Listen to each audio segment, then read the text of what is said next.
Hey guys, thanks for joining. I'm your host, Dane Jordan. That's your cue, Thomas. I thought you were doing the introduction. Okay, hold on. Let's start this one over again. We're live. We're going live. This is it. And I'm your co-host, Thomas Dunlap. There we go. I was self-proclaimed vivacious, beautiful. There we go. All the not enough adjectives in the English dictionary. Nice. And yeah, today, let's see, we're going to talk a little bit. We're going to keep the ball rolling. If any of y'all who are listening today caught wind of our episode last week, episode 2, we did a light dive into the teachings of Eckhart Tolle in his book, The Power of Now, a book I have recently promoted to the number 1 position of books I have ever read. And yeah. Dane, to be fair, that list, I think there's Hop on Pop, Redfish, Bluefish, and it was a tight Eckhart race. Tolle. It was a tight race with one fish, two. It was redfish, bluefish. I mean, I guess deep. Redfish, bluefish. A lot of people don't think about that on a day-to-day basis. But it's like one fish, two fish. That's how I found Jesus from Redfish, Bluefish. That's how deep that is. I found a path. That's to just the beginning, to be honest. So it took a while. A lot of meditation, a lot of self-reflection, but ultimately, it did. Just wait till I give you my reading on Hop on Pop. Hop on Pop, yeah, and then Cat in the Hat too. Cat in the Hat had a good run, but One Fish, Bluefish beat it out, and ultimately Eckhart Tolle at the top. Green Eggs and Ham. Green Eggs and Ham, yeah, a close fourth. Yes, all great books. Jokes aside, Dr. Seuss, great artist, great author, and yeah, we wanted to touch base a little bit more about this. And I was helping, or maybe not helping. Yeah, I would say helping Thomas sort of put the lens of what Eckhart Tolle was talking about in his book into kind of day-to-day applications. And yeah, Thomas, why don't you tell me about this cue situation you had? Oh yeah, and I think that a good way to kind of come at this is from a little bit from my background as far as how I'm thinking about this too. So I know, Dane, you've been I don't know, Eckhart Tolle has been probably like 3 weeks that you've been pretty fixated in terms of going through this book. Is that about right? Yeah. And then my background, and it sounds like there's overlap. So in terms of kind of the, I don't want to say guru because that's not the right word, but in terms of kind of my experience with what this sounds very similar, a lot of the ideas, maybe concepts, beliefs, kind of the perspective shift that Eckhart Tolle is talking about seems really kind of in the same sphere as what Sam Harris talks about. So I'm pretty subscribed to Sam Harris. I do his Waking Up app every day. And for those of you who don't know, and I neglected to give Sam Harris an introduction in our very first episode, and it's weighed on me heavily because our boy Sam deserves better than that. So Sam is a neuroscientist, philosopher, a rationalist, intellectual, and so he's written numerous books as far as from anything about, being able to find spirituality without religion, being able to look at just kind of the objective morality as well, and some kind of the common tropes that we have in society. So anybody out there, I strongly encourage, there's some great videos. If you like the debates, Sam Harris gets into some really good debates. If you just like having your kind of perspective shifted, he's also great for that. But anyway, so I'm kind of coming at it from Sam Harris' perspective more than anything else. But in terms of one of the things I was one of the situations I was describing to Dane, it was yesterday. It was about, I woke up at 7 a.m. I end up having to take our dog who has broken her leg to basically get our bandage changed. And sure enough, this is an open clinic in terms of emergency clinics. You come in, come out. There's no appointments, so you can wait from anywhere up to 30 minutes to be seen to an hour and a half. For me yesterday, I'm in line. There's about 20 people ahead of me, 15 people behind me. I'm in line for an hour and a half in total. And I was thinking to myself, while I'm in line, how much lines bring out the worst in people, as far as like the things you'd rather be doing as the minutes kind of tick on instead of sitting in or waiting in a line. And I decided to actually take this as an opportunity to kind of, because I started to get this sense of getting kind of anxious and wanting to do something else. And I took this as an opportunity to actually practice one of Sam Harris's mindfulness techniques, just kind of taking a step back and not being enveloped by, you know, the pounding of, you're standing here in line, you're doing nothing, this is just a waste of your time, you know, it's been an hour and a half, blah, blah, blah, blah, blah. It's just taking a step back and not being kind of enveloped by those sensations. And man, what a difference in terms of kind of cognitively, in terms of that experience. I wouldn't say it made all the difference in the world, but being able to take that step back and not being kind of a victim to my own kind of sensations as far as falling victim to it, I was able to definitely break away. It made the experience much more enjoyable. And one of the keys, I think, with meditation that I'm learning more and more about, or the insights, mindfulness meditation, is it shouldn't just be a practice where you're setting aside, 30 minutes a day. It should be something that kind of transcends practice. It should be something that you're trying to make part of your daily activities, right? Every second, every moment, every thought that arises. That's right. Yep. And so I had go ahead. Yeah, I had a situation today that I think many people would find unpleasant or unpleasurable, and I found it a fantastic opportunity to practice exactly what was, and there are some overlap with what Eckhart Tolle talks about in his book versus what is taught in the philosophy of Stoicism, which we can definitely get into in a bit. And that was, I locked myself out of my apartment. So there's a mechanism on the lock that every time you close a door, it will lock. And I would say 90% of the time that mechanism is disengaged. And so this was the 10% of the time it was engaged. And so just through muscle memory, close the door behind me and take out some trash. And it was just almost instantly after that, I recognized, wait, I think when I opened the door, that mechanism was engaged. Checked, it was locked. I was like, okay, well, now it looks like the next thing I need to do is find another pair of keys. And I noticed, and in that moment, I said, hey, this is an incident that many people, or I would say it's easy for people to fall into the trap of, so much mental dialogue can happen that I've definitely in the past have had myself, which is, I feel so stupid right now. Why did I do that? Oh, dang, this is inconvenient. Like, I don't want to do this right now. I would much rather, similar to the mental dialogue that was going on in your mind, Thomas, waiting in line, or, oh man, now I have this hassle. What am I going to do? I'm going to be locked out. I had noticed the self, and this is what Thomas was just talking about in the meditation, sort of integrating the meditation in your day-to-day, was that I noticed what was the word I was looking for? My sort of, not habit, but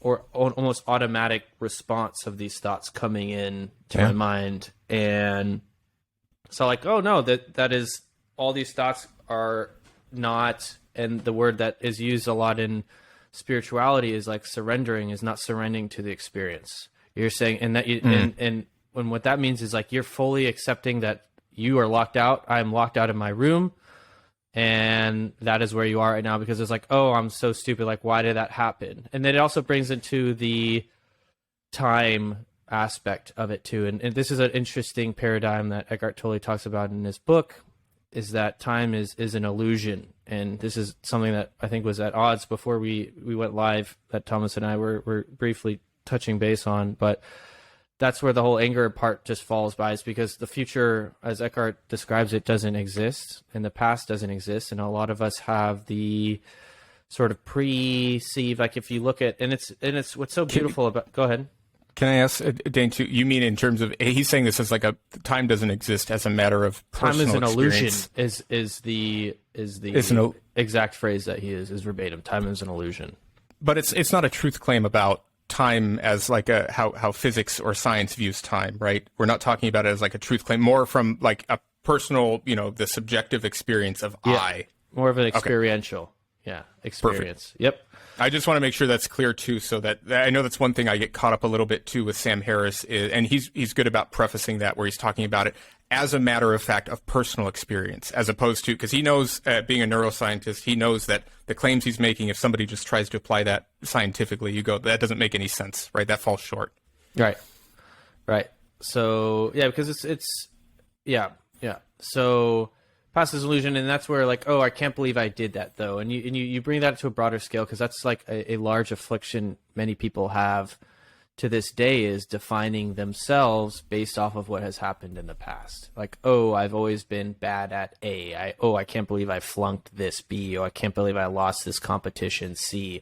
Oh, I can't believe I got divorced. All these things that they have, this baggage, this mental baggage they carry with them on a day-to-day basis because of this illusory time sort of element, or looking at this, like all these things that happened before me are now defining who I am today, which is causing all this negativity essentially and suffering. And so you bring that mindset into this specific incident where I locked myself out, and it's just like, oh, I'm locked out now. That's how it doesn't really matter how I got here. All that matters is that's where I am right now in this very moment, is I'm locked out of my house. I'm locked out of my apartment. And what do I want to do next?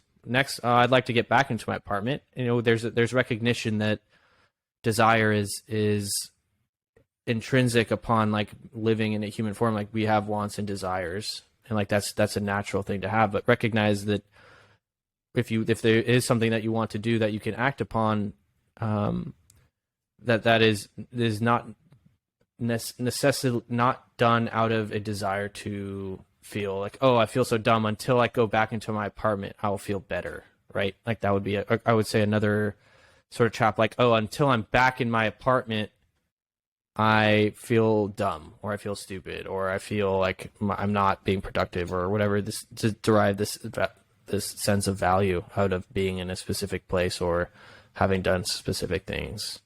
And so all of that just fell by way. So, okay, I'm locked out now. Now time to time to look around, or not time to, look for my keys and see what I can do. And I remembered the name of the doorman, George, and had a fun conversation with him, and, was able to, I guess a lot of this overlaps with, look on the bright side kind of thing. And yeah, I got to meet George. I went for a nice walk down the block. It was a really nice day out. If George, wait, I didn't know George was there. If George is there, I'm game. I want to lock myself out too.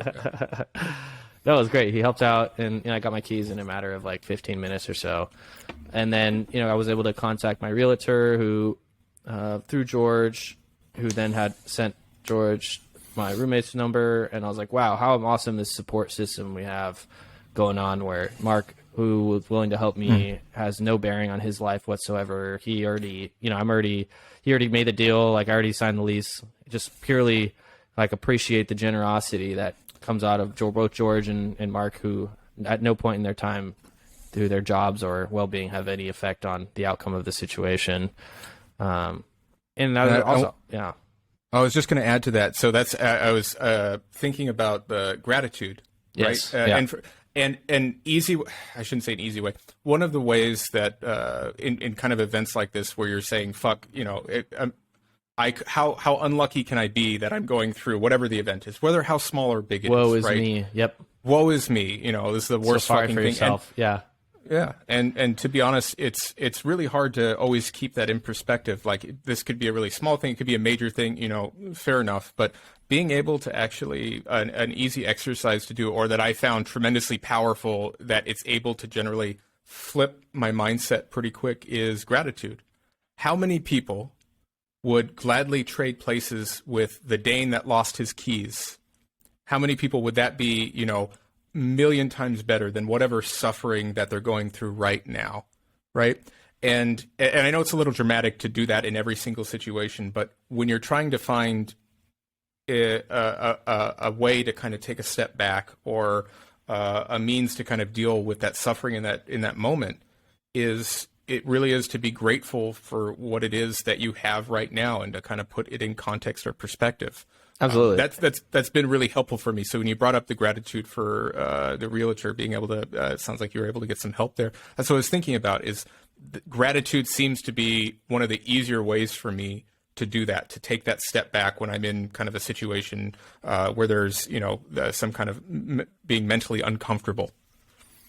And that goes along with the whole presence aspect of it, right? Be present, like feel everything that you're feeling. And I do that daily now, and appreciate the ability of me to remember all this information is, feel everything you're feeling. Like, okay, just the fact that the door closed now and it doesn't open, like why should that elicit all these negative feelings? And it's such a poetic book too. He talks about looking towards nature to you learn from nature. It's like you look at a duck, and you talked about a story of a duck, like these two ducks were swimming in a pond, and then one got too close to the other one, and then they had a little bit of a scuffle, and then they went their separate ways, and then they did like a quick flap that he described as a like last sort of gesture to expel all this pent up energy, I imagine, from I guess either the hormones or just the previous encounter. And then they were just back at peace swimming around on the pond. He's like, what an excellent example of, like, those ducks aren't angry. They're not thinking about, oh, that stupid duck right now that just attacked me. Now my day's ruined. There's like a back to being a duck, back in the Zen. I think it's such a poetic and a beautiful way to relate to that, our experience. Like, as we've gained the ability to create these sort of abstract ideas such as time in order to create more structure and build greater things and provide an easier life for people around the world, it gets really easy to get sucked into the day-to-day of all these thoughts and all this like physical construct that we deal with. So Can you imagine having to, so that internal monologue you're saying, I don't know if how Eckhart Tolle refers to that narrating self. I'm just going to call it your narrating self. And there's a couple different selves you can kind of, I've learned, I think you were talking about last time, Dane, where you can kind of split up the self into kind of a couple different ways to think about it and say that these are maybe somewhat separate, or there's a duality here. But the narrating self, how obsessant, how manic, how crazy it would be is if your inner self was actually, a friend. Imagine a friend that talked to you the way that your inner self does. Yeah. You would be like, that's the fucking worst person I've ever fucking met. He doesn't shut the fuck up. He doesn't stop. He just keeps going. I've had the same conversation with him a fucking dozen times now. And there's no letting up. Yeah. And so that's funny. when you think of when you think about it that way, you go, man, again, it's one of these things that puts it in perspective. You wouldn't let anybody else talk to you like this, or you wouldn't give it, too much thought if somebody did. You say that fucking person needs to be cut out of my life. And then you imagine you're living with this narrating self. And all of this comes from, I wonder what it would have been like to be, go back far enough, before language was invented. If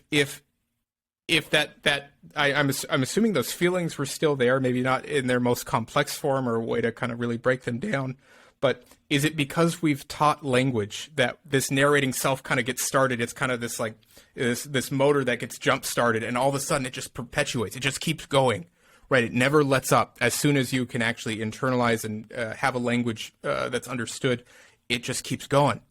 But I pose to you, Dane, what would it be like, and I know that I'm not looking for an answer, but I pose to you at least to kind of ponder on, what would it be like to not have a language? Would that narrating self, how would that manifest? Do you think it would be drastically different? Do you think it would still be more or less the same, and it's kind of the sensations you'd be more in tune with those sensations by themselves, like the raw sensations, rather than them kind of maybe being masked by words?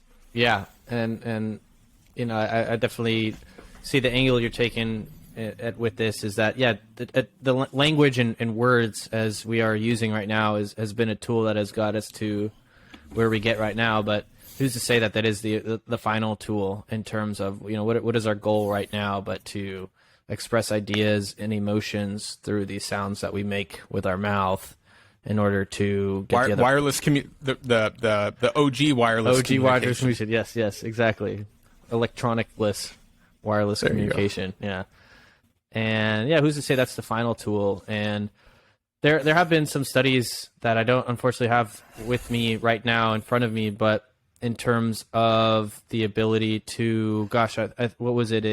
There was a group of, I want to say on the order of magnitude of hundreds of people meditating in a remote location. I think the idea was to meditate the image of a bird. And then there was a group. I'll have to look it up. I'll bring it up in episode 4 because I want to make sure I get these details right. And so stay tuned for episode 4 next week. And there was another group meditating elsewhere, essentially trying to receive this idea, and it was successful. And I'll leave it at that because the details escape me at this moment. But that, I think there's, I mean, it's a pretty bold claim, pretty wild claim, pretty crazy claim, but that would make more much sense because there's so many things that are lost in translation, not only between people who speak the same language, right? The fact that we have to go, no, I didn't mean it like that, right? Like you have to backpedal, like, oh, I said the words that were conveying a specific message, but that message was the wrong message, so let me use different words in order to convey the message I'm trying to convey. Is a sign that there's room for improvement in terms of communicating, what our core essence is, what our core message is. And I would say, so, full disclosure, I've done DMT before in exploratory. And Dane, hold on, you got to tell us. I know very little. I recognize it that it's a drug, but yes. I don't know anything about DMT. So what is DMT? Yeah, so essentially dimethyltryptamine is a chemical that is, gosh, I'm bringing up the science, and I don't have the science right up in front of me, but if my memory serves correctly, is excreted, is handled well by the body in the sense that it is not a foreign chemical to the body. And that's why the experience generally lasts somewhere around 10 minutes, is because the body is able to process the DMT very quickly. That half-life is actually really short. Very short, yep. So when we dream, when we're born and when we die, if I remember correctly, our brain secretes DMT. The specific of that, I'm not sure of. But from a health perspective, there's never any documented deaths of DMT, and I've had plenty of drinks of alcohol, and there's plenty of data to show that alcohol is very deadly, and taken in consideration. So, I don't condone or necessarily recommend that anyone do that. That's just my own personal. You heard it here, folks. Dane recommends DMT. Smoke it, Dane. Smoke it. Yeah, there you go. Shoot it up. Smoke it.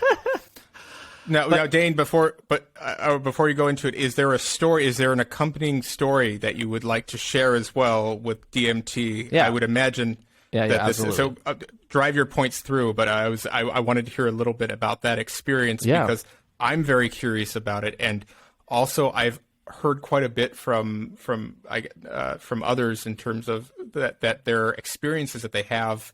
Kind of transcend when they take some of these drugs that kind of maybe open new doors or thoughts that they haven't had before, or realization. So I'm really curious if it kind of leads into that at all, but go for it. Yeah, absolutely. So my experience essentially was rolled out with a friend of mine a few years ago. Started originally, so we synthesized it ourselves. It was as much as ordering Mimosa hostilis root bark. So it was a pulverized bark of a root of a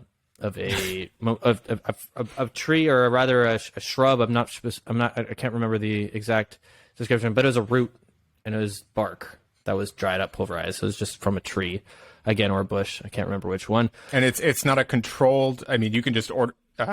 If one wanted to, I could just Google this. That's how I did. Yep, essentially. And it was I used the straight to base. You can do a acid to base or a straight to base. There are a few ways you can extract the DMT, but if you've taken high school chemistry, you can definitely, it's a 3-step process. It's pretty straightforward. Definitely you want to do it. I mean, again, not condoning this or not recommending this, but it's not very difficult. And you seen Breaking Bad, Dane? Of course. You've seen, Yeah. There you go, Mr. Heisenberg. There we go. Dane There we go. Heisenberg. Yeah. No, meth is way more difficult to synthesize. I mean, this is just... Trust me, I've tried. Yeah. Okay, Still haven't cracked that one yet. Working my way up. But yeah, essentially it was, we started small and then worked our way up, small doses, and then. And is this done? This is orally, like you take it orally, or do you, do you smoke it? It's vapor. Yeah, it's vaporized, so you can't actually you can burn it, in which case it won't do anything. So you have to essentially get it to. Gosh, I feel like I'm using the incorrect terminology here, but essentially vaporizing it, but not burning it. Fair because enough. you can burn it. So started small doses. We would take a very small dose of like a point, I think like 1/100th of a gram is what we started with, or maybe even a 200th of a gram, and then just slowly increase the dose until we sat back and then kind of relayed our experience to each other, and then eventually worked our way up to a dose where we had significant visuals when our eyes were closed, and then would kind of come to kind of like a dream. You close your eyes and kind of see. At least I saw was just like large, colorful geometric shapes. And then my friend, he saw a similar experience to what others had experienced, and the best descriptive sort of terminology or adjectives that have been used are dancing mechanical elves. So essentially these entities that were aware of his existence and dancing around him, and then ultimately, if I remember correctly, got closer and were giving him a gift, and then that gift like unfolded into his mind, kind of thing. I was like, whoa, that's crazy. I didn't see that. But that was it. I mean, we had been going on and off for about 4 or 5 hours. So at that point, we're like, okay, kind of tired. We'll call it a day. I'm thinking about the experiences that I had for the next couple of weeks. And I thought, hey, there's literally nothing that can go wrong here. Like, there's 0 documented deaths from this. Like, our body is able to handle this very quickly. Like, I'm just going to double up what we did before because I'm not scared. And I've spoken with friends before and relatives who, actually the first time I had ever heard of it was a relative of mine who was completely off my radar. She, at least from my understanding, was a lot more of a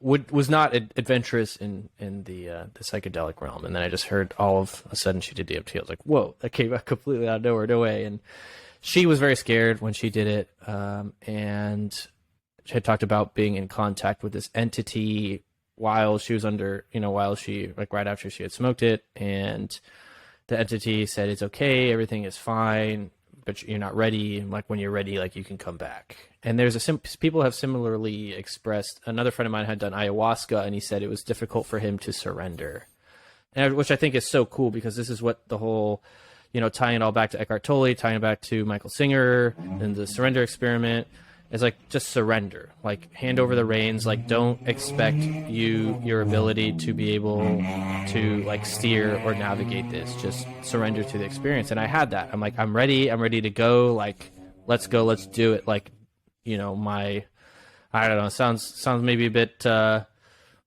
of funny, but like, yeah, my body is your vessel, my mind's your vessel. Like, do what you're gonna do. And I was very like confident and like completely fearless coming into this. And so I doubled up the dosage up to 1/10 of a gram, and the effects were immediate. As I was exhaling, my vision went. I lost my depth perception, so everything became 2-dimensional.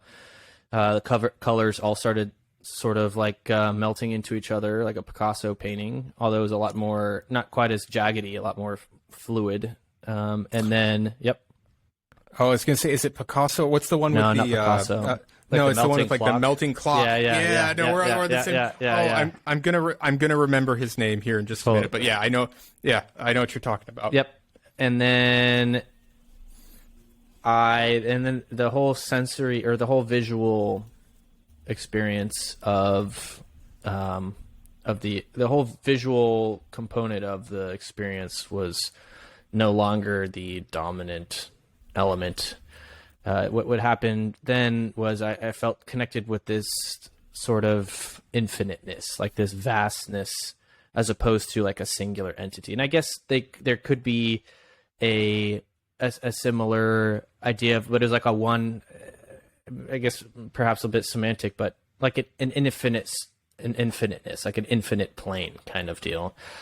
But it wasn't a plane in the typical geometric sense. It was just this sort of endlessness I felt connected to.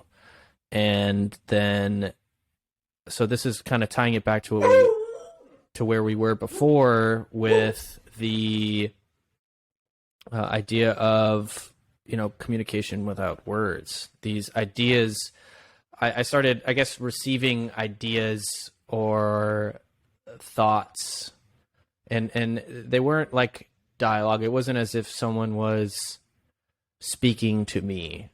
It was more so like I was understanding these ideas and emotions. It's difficult to describe, but I had these essentially ideas, and what they were, and again, I guess, to prefix this, we use English to describe, our day to day, but unfortunately, I would say that falls short.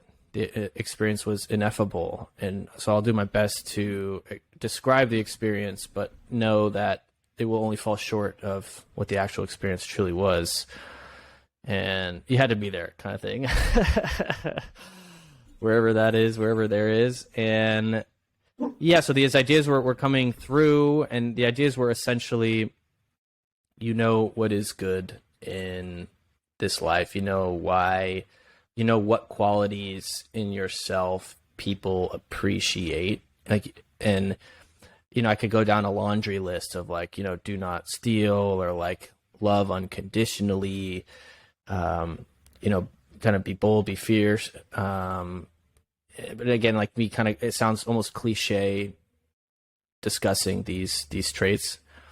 But again, it was just sort of like all of these traits that were, I would say, almost universally recognized as good qualities to have. And I felt that what those are, now go and do them. And then boom, I was back. Like, what is good, now go do it. And came to, and then my friend, as a sarcastic guy he is, was like, dude, you sat up in the middle of, so I was in the garage of my house, and on a like a little mattress we took out there, and sat up and was. Sounds like you're describing like a crack house or something. Dave. Well, okay. The reason I say that is because the smell is very pungent. I see. It smells like new shoes, like strong new shoes, which is really interesting. But it's like a very strong smell of new shoes, and like I just wanted to do it in a place that wouldn't, I didn't want to do it inside. So it was in the garage. I mean, I had permission to be there, so everything was fine. And yeah, and I came to, and my friend said, "Hey, you sat up and were looking at your hands." Like wide-eyed, like looking at your hands like this, and kind of like making this like grabbing motion. And I was like, haha, you're funny. He's like, no, like literally, dude, you like sat up in the middle of that. We're looking at your eyes. And I had no recollection of this whatsoever. So, I mean, I relayed the experience to you as I experienced it, and that was what he saw in where I was. So, I mean, I think by definition, that counts as like an out-of-body experience. If my eyes were open during the experience, but yet I did not recall any of the events that he relayed to me, I would say by definition that's an out-of-body experience. So tying it all back, again, there were no words during that experience that conveyed these ideas to me, but yet the ideas were still conveyed to me. And so that's why I wouldn't be surprised, or I'm definitely curious, and would put sort of a degree of legitimacy in the idea that communication without words is possible, and maybe we are just as a species not enlightened enough to be able to use that tool to communicate. Perhaps again, it's a very very uncovered, unstudied, very I guess a bohemian idea, if that word is the right word. But I'll throw another word in there, which is the qualia. Qualia. The idea this word is it means your own internal subjective experience, right? And what I mean by that, or easy way to kind of give an example is, I can give you all the details about the color red. It's actually a famous philosophical thought. I can give you all the details about the color red. The fact is, if you were colorblind and I give you all these details and you knew everything there was to ever know about the color red from like an informational perspective, you'll come up short. You'll never experience that color red just because you have an infinite or a vast amount of knowledge from the color red. Yep. And so this is something that is kind of left open in language, where being able to try to convey the complexity of thoughts and feelings with words is always there's always something lost in the translation when you think about it as an encoding and decoding scheme, right? I've got a feeling and I'm going to encode it in such a way where I'm going to be able to communicate with you, Dane, or you're going to communicate with me and talk about this experience of DMT and how you became the biggest drug dealer in all of New York City. And what an amazing experience that was, and the billions of dollars you've made. But me being able to try to interpret this and understand this, right? I'm decoding that. And so it is the hope that the way that you feel or the thoughts that you had when this was encoded to me, sent wirelessly, picked up by my ears, that I was able to understand and decode it properly. Qualia. Yeah, qualia. It was it's quite interesting. So yeah, I would definitely say, I don't know, to kind of wrap up that sort of idea segment that, and I've heard, so I it's going to be called Dane Does DMT. That's going to be, or Dane, Kingpin Dane supports DMT. Yeah, in his empire, right. His drug empire. Yeah, that's it. That's right. So I was hesitant to pull from this example because I feel like there's a lot of, a lot of stigma around the idea of UFOs. But at some point I got really curious and went down the rabbit hole a bit, in terms of reading a book that was called Undisclosed, that purportedly, I'll leave it at that, purportedly is a amalgamation of first-person accounts of strange phenomena that... We're going to start talking about the Tic Tac, what is it, the Tic Tac video? UFO, yeah. So, but this was, that wasn't part of it. This was just people's stories who had strange experiences that they didn't know how to understand. Some of them, as far as interactions with, attributed to aliens, though.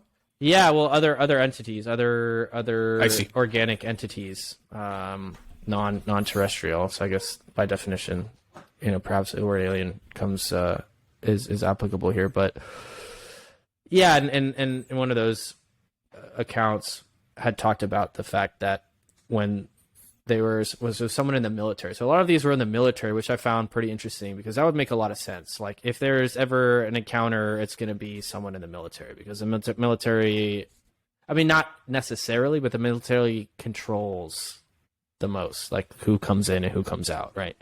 So if there's something that's coming in, like UFO, that's unvetted, has no radio sort of like, hey, clearance, like sky clearance, right? Because there's a whole... What is it? The FCC, you have to have clearance to fly above, U.S. air. And if you don't, that's like, I don't know, some sort of like a war gesture or something, like you get shot down essentially. But so a lot of these accounts were, and I would say if not out of curiosity, for the very least pure entertainment, this book is extremely intriguing and provocative. But one of those accounts was a military professional investigating some sort of crashed object that was unidentified, and he had talked about, as he was getting close to this vessel, this aircraft, having this sort of sensation of help come through to him, like someone needed help, like something needed help. He didn't hear the word help, he didn't hear something say help, but it was just like I have this feeling that something needs like assistance right now. And as he got closer to the vessel, he saw, in fact, there was an actual, I guess, alien, to use that word, that was part of that craft. And then instantly there was according to the story, another vehicle that had come close to.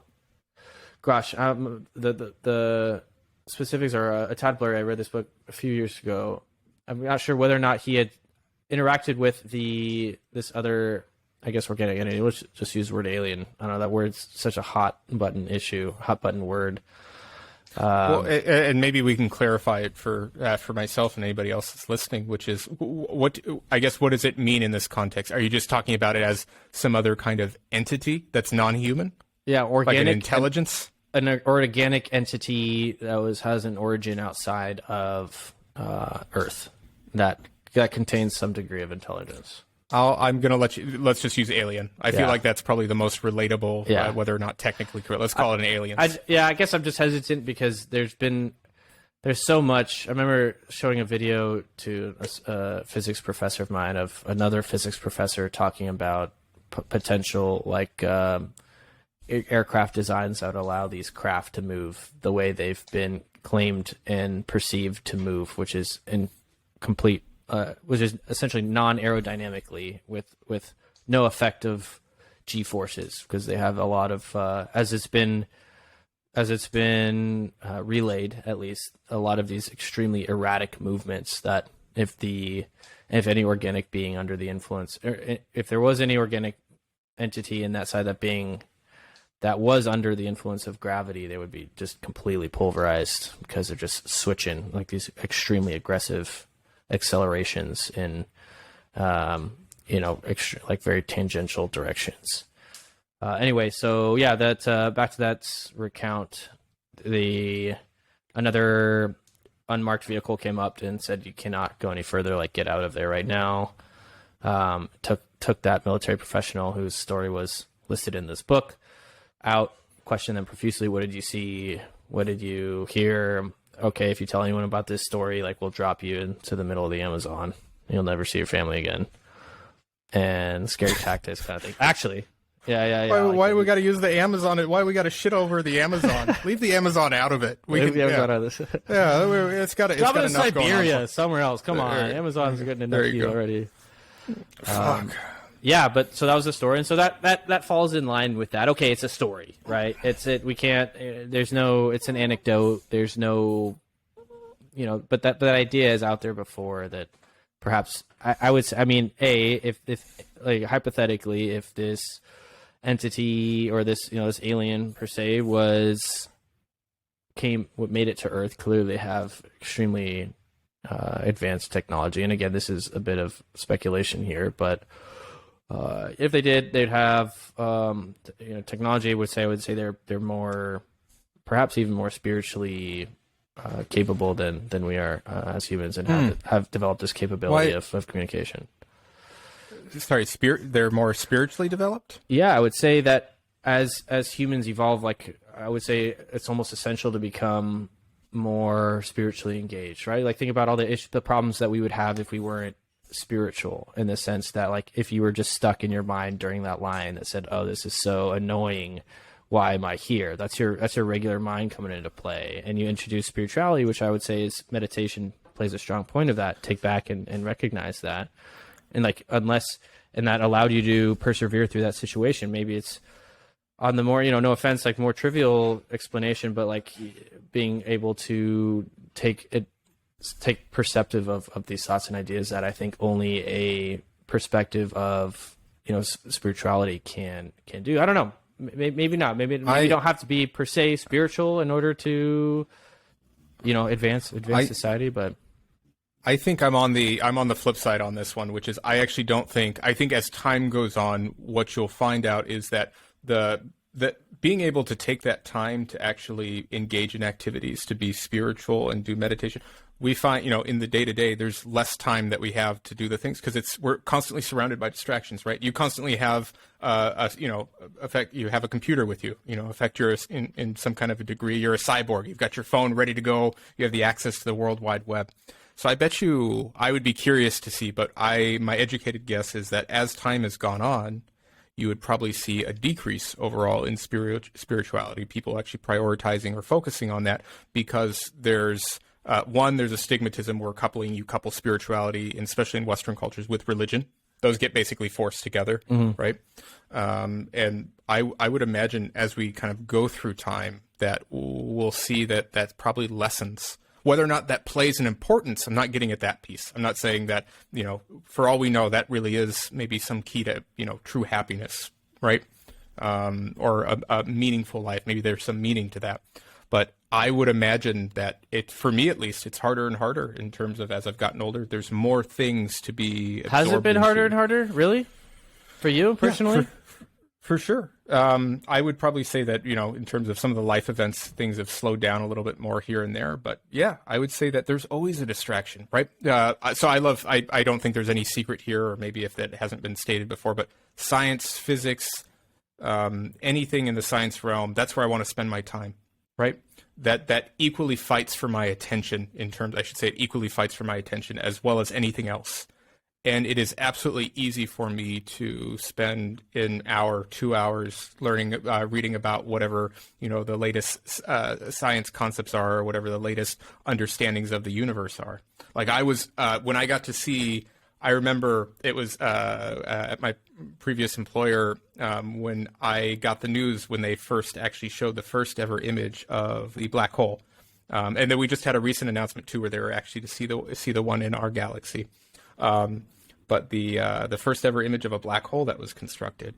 And I thought it was the best day ever. I couldn't believe, that's all I could think about. It was, look what us humans, what we've accomplished. How great is this? This is something that this should be a national holiday. This should be a world holiday, right? Look what we've done. This is amazing.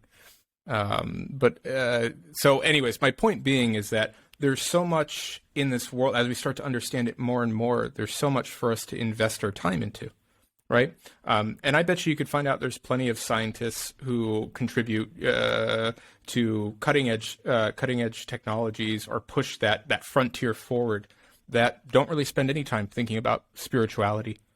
And that probably changes as they get older, I imagine, and are confronted more and more with, their own mortality. But I wouldn't necessarily think that it's tied together. So Eckhart says in the book that it's imperative for us to become more spiritual, and that he relates the earth as and I would say this is maybe a viewpoint of mine that I either have difficulty agreeing with or relating with, is that the earth is an interesting idea, though, that the earth is flat. Earth is flat. Yeah. It's actually hexagonal is the new trend here. That's right. Yeah. And that the world is essentially like a living organism, and that if we lose our spirituality, we will lose touch with earth and the things that we're doing, and that all the ails that humans have in terms of hurting each other, hurting ourselves, and hurting the planet are out of a lack of essentially spirituality. And that's not the first time I've heard that idea.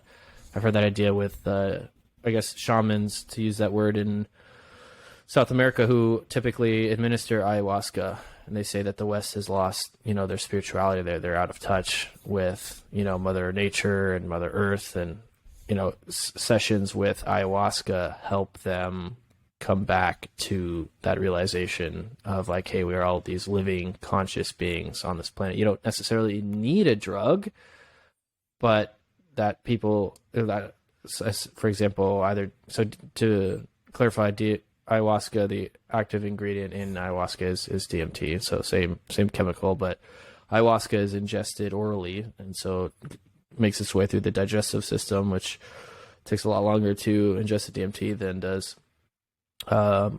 into smoking, and you also need to eat another plant in order to. I'm going to butcher the the chemical descriptor of this word, but like amino oxidase or amino oxidase inhibitor in order for the DMT to be effective when eating this or ingesting this orally. And so, yeah, I mean, that's what if, to bring the science aspect of it, right? There's the Kardashev scale. You're familiar with the Kardashev scale, Thomas? Yes, but maybe not in terms of, let's think, if you've got a good definition for everybody for the Kardashev scale. Yeah, so essentially it creates a scale of, I guess, a species development, starting from type 0, which is what humanity currently is at, all the way to type 4, if I remember correctly. Type 4 gets pretty nutty, but we'll get there in a moment. Type 0 is the ability to harness all energy that the closest star, or I guess stars, if you're in a solar system with multiple stars, all of the energy that hits the planet you're able to absorb. So everything that comes with type 0. Type 0 can use all the energy that is coming from the sun? Correct. Type 1, yes, that's right. That's why we're type 0. Type 1 is all the energy from the sun. And then type 2 is for that sun that hits the Earth or whatever the planet that they're inhabiting is. Type 2 is all the energy from that sun. So that's where the idea of like Dyson spheres come into play, which is essentially like these large mechanical... Or a Dyson swarm. Ooh. Dyson swarm. I get excited. We're right in my ballpark now. I get all excited. Yeah, and then let's see. 3 is the solar system. No, it would have to be the galaxy. 3 and 4, I get a little lost in the weeds there. I think 3 is the galaxy, and 4 is like all of multiple galaxies or something. And that's where it gets kind of weird, because right, there are billions of galaxies in the universe. So yeah, I think 3 is all of the galaxy, and then 4 is like all of the universe. But that's pretty nutty and very difficult to sort of comprehend. So yeah, what if, so tying it back, what if our ability to, so Michio Kaku talks about this in his book. So I guess brief intro, Michio Kaku is, I believe, the co-founder of string field theory, if I'm not mistaken, a professor at New York City University, very popular futurist. I've read his book, The Physics of the Future, extremely interesting book. Very, very thought-provoking, and talks about our ability to transcend to type 1. I mean, shoot, there's a war right now going across overseas, between Ukraine and Russia. Like, we're still not out of this sort of monkey mode where we have to kill and attack each other in order to, like us as a human, we're still in like let's destroy ourselves. It's comical almost. And... Like what if this could be? Yep. Oh, you're touching. There's so much to unpack here. Sorry, my mind's wandered. Great. But the one thing I was just thinking about, where you're talking about, we're still at conflicts with each other, and as we go through this Kardashev scale, which is all about being able to maximize the energy in terms of your environment, right? And it just kind of goes magnitudes higher, right? And then that's what you just said. Like, it goes up to where you're somehow harnessing the power of the universe or the multiverse, right? Who knows what that would actually look like, or even if that's anything that's really possible, right? But when we start looking at the Kardashev scale, there's actually one that I wanted to add here, and I forget the name of it, so I encourage everybody to actually go wiki Kardashev scale. But you'll also see the inverse, which is they talk about as we progress, you can actually go, the more that we're able to actually manipulate at the nanoscale, the picoscale, the femtoscale, as we're starting to able to get smaller and smaller and actually manipulate the quantum mechanic aspects of reality, that there's another scale on the flip side of the very small, where they talk about our ability to actually to progress, or how you'd measure the overall advanced technology that species has, how far they've come. So there's a separate quantum Kardashev scale is what you're saying. Yeah, it's going, basically, you can look at it two ways, right? You can look at it going, from the big scale, could you keep going, and it's hypothetical, right? How we don't even really know what that would mean to harness the power of, the galaxy.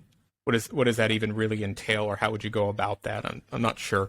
But you can also go the other way, which is, as the society advances, you could also say, well, wait a second, they should be able to master the scale of the infinitesimally small. They should be able to have 3D printers that are able, molecular 3D printers. They should be able to print hydrogen, or they should be able to print H2O, water, heavy water, tritium. You could just imagine kind of these molecular 3D printers and how advanced somebody could truly be if you really could control the individual atoms. Yeah, absolutely. And so, like, tying it back, I would thought, like, what if, so Michio Kaku had illustrated in his book that maybe, say we don't destroy ourselves, hopefully, that'd be nice, and we're able to, progress out of the Earth and start exploring the solar system in greater detail, as well as neighboring solar systems. And we see exoplanets, right? The shell of other Earths that existed that never made it past type 0 or type 1, whatever scale. And they briefly talk about this, or they briefly illustrate this in, one of the Battlestar Galactica movies. I'm forgetting which one, but it was great, where they, like, you cannot, I think I'm not too well versed in Battlestar Galactica, but the prime objective, right? You can't interfere with other intelligent life. You need to let them develop on their own. Star Trek? Star Trek. Thank you. Okay, I was like, thank you. Yeah, Star Trek. You can't. I got my nerd on there. You just pissed off anybody you just pissed off everybody. Sorry. You're gonna get if Dane pissed you off and you're listening right now, feel free to leave him a comment and let him know how much he's pissed you off. Star Trek, yes. But yeah, that was one of the really cool, interesting points that definitely grabbed me. It was like in the very beginning of, I'm forgetting the movie, but great movie, Star Trek, maybe Into Darkness, where they're on a remote, intelligent planet. I'm not sure what the objective was, but Spock was eventually had to leave in a hurry, and then very briefly interacted with the local intelligent species just by flying over them, and then they had that became their new god. They drew the outline of the space suit or the spaceship in the sand, and like, what is this? Like, this is our new god, kind of thing, right?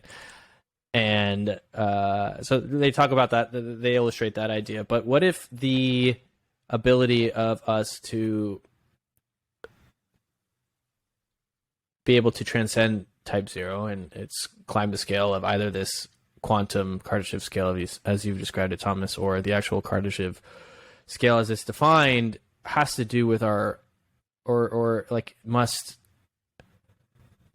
like rely on our ability to have some degree of spiritualism. What if like it's a linear correlation, right? Like the more we become despiritual, or as Eckhart Tolle describes as like unconscious, where we live our life without sort of and you can be, and I think like the word spiritual is can be a little bit nebulous and kind of and I feel like has a lot of unfortunate kind of hokey pokey and questionable pseudoscience wrapped up into it. And so I guess before reading this book was a bit more averse to using that word, but at the very least being conscious and being aware of our thoughts and our emotions as we go from day to day and how they affect us. Whether or not you want to call that spirituality, I'll leave up to the individual.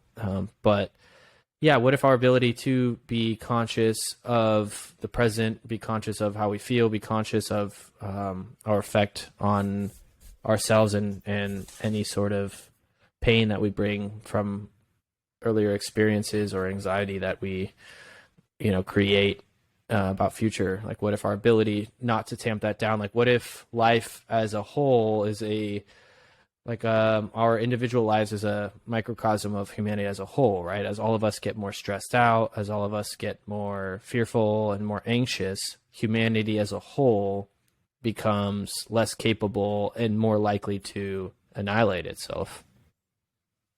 It's fair. I was always going to say that you're looking at it from how they're related in terms of maybe there's a relation there that you become more spiritual over time, that we actually see that we're able to get right. To a because you think about it. Yeah, you think about it. Like, we're spending hundreds of billions of dollars of enforcing these boundaries. I mean, we might have discussed this before in 600 was it like $700 billion? Yeah, I think that's the United States. It's something like that, but it's some ungodly amount of money that is spent militarily. And whether or not, I'm not going to get into the whether right or wrong, whatever. It's an ungodly amount of money. A lot of money.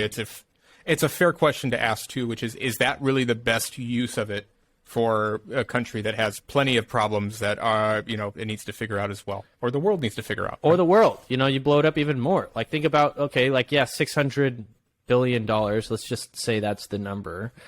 And I know from, at least, I know that's like the summation of the 2nd through 18th countries in terms of spending. Like, that we do like as much spending as a single country here in the United States as does all, 2nd, 3rd, 4th, 5th, all the way to 17th.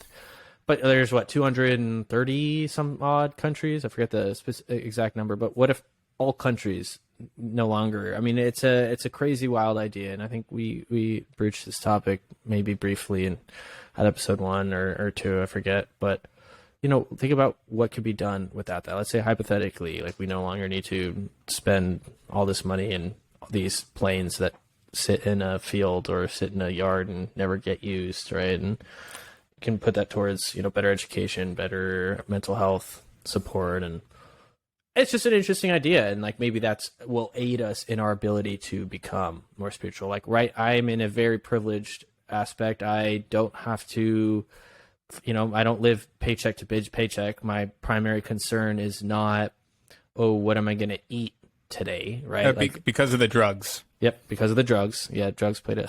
God. Someone's get out there. That's it. See, they figured it out. I got to sell more drugs. Someone out there, we're going to take full responsibility for that. Well, I think you can get demonetized, so that probably just not that we're monetized, but that just happened. They just got demonetized. Oh man, we owe YouTube money. We owe any of our streaming platforms. We're in debt now. Yeah.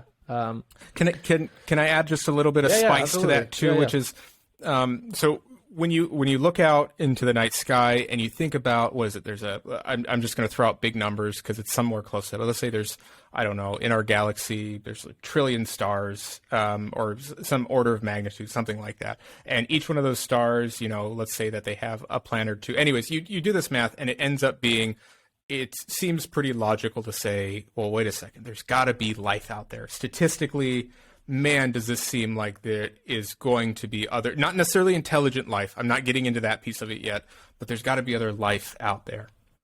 And what you end up doing as you start to ask this question, you come up with a couple different concepts. And the one that I think is particularly relevant to what we're talking about is this concept of a great filter.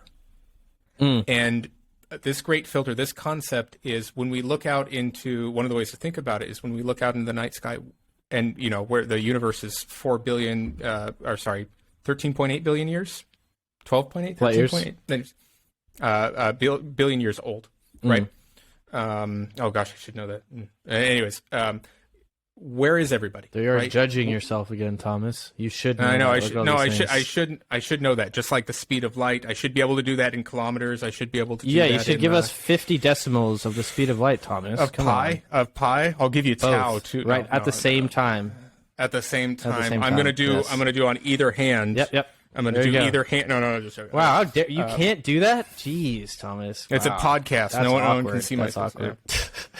But so we look out there and we say, where is everybody? What?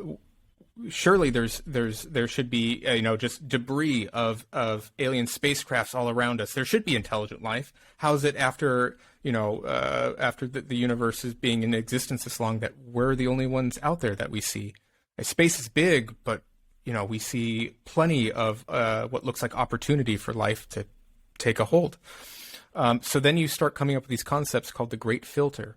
Are there any particular steps that have happened in our history, in humans' history, taking that as an example, that are extremely rare, that end up filtering out what would happen to life maybe at that point, so that it's not able to progress any filter? Asteroid could be a good example, even though that you start. Right? Yeah, I'm going to kill all dinos. We could all be big brainy dinos right now on a dino podcast. Like, I'm a fucking T-Rex. You're a smart-ass Stegosaurus, That's me. And we just have Thomas. like a fucking huge-ass camera because we're big as fuck. Like, we can't fit in a building. Like, man, we'd run out of space so quick if we were smart dinos. Oh, man. Good thing that asteroid came. We got to get smaller, man. Like, there's just not enough room for 8 billion Tyrannosaurus Rex on Earth. That's just too much. You got those little arms that can't do much. So maybe long-armed Tyrannosaurus Rex. There we go. Yeah. But anyways, so one of the things that gets posited, is there some event that is there some event that happens on this this progression of, you know, life getting started, abiogenesis, where you have inorganic life you have non-life to life? Is there some step that happens along the way that ends up filtering out, that is some kind of a barrier that prevents it from going any further? And the question with this too is, you can apply this to ourselves, and the question is, have we reached that great filter yet? Is it ahead of us, or is it behind us? And when you start talking about the Kardashev scale, one thing that comes up is maybe what we find out as we get closer and closer to a type 1 is our ability to harness and utilize energy with more and more advanced technologies is we come up, and it's inevitable that we end up kind of self-terminating because there's some kind of catastrophe with being able, the fact that we can harness this energy. Gosh, we it's end so up fatalistic. It is fatalistic, but it's also at the same time, it's a way to think about potentially the things that can happen and why it's so important. And, you know, when you're looking at, you talk about, you know, the world at war, right? And you start thinking about that. It's so important to put that in perspective, you know, as far as getting your priorities straight. And they're spending, you know, $600 billion in military, you know, wouldn't it be great if, you know, we bumped up NASA's budget a little bit more, if we started investing more in renewable energies, right? We made that, you know, a priority, a significant priority. So anyways, great filter. It's a very powerful concept, and you can absolutely apply it to before, you know, in terms of saying that maybe that leap from saying that you have, you know, a matter that is not living to where it becomes living, maybe that's the leap. Maybe that's the great filter, where that happens so very seldomly. And it just has to be the exact right circumstances. Or maybe it's from single-celled life, right, into complex life. Maybe that's the great filter. And maybe there's more than one, right? So you can kind of keep applying this to think about all the hurdles that we don't even know potentially are ahead of us, right? I would say there has to be more than one. The asteroid was one already. So you have filters. I'm thinking about great filters. These are kind of like these really hard stops Like in the road. binary. Not Yeah, because it didn't end. Yeah. Yeah, because we're still here, obviously, because the asteroid, right? Well, and that's actually no. That's the only reason, right? That's the only reason we're here. You know, one of our mammal ancestors, or small little rodent ancestors, was able to survive, and the fact that you look at evolution does not favor intelligence. I don't, at least anything that I've understood about this, I don't see how it's actually beneficial in the initial stages to actually for natural selection, evolution to actually bolster and move to the front. There's not some trajectory. You're talking like prokaryote, eukaryote kind of deal? Oh no, I wasn't going to the specific. More that there's some kind of finite convergence where intelligence has to arrive, like the intelligence that us humans have right now. That it was an inevitability, whether it's humans or say that the asteroid never came. That where there's this evolution, natural selection has a steady march forward to bring about something that's intelligent.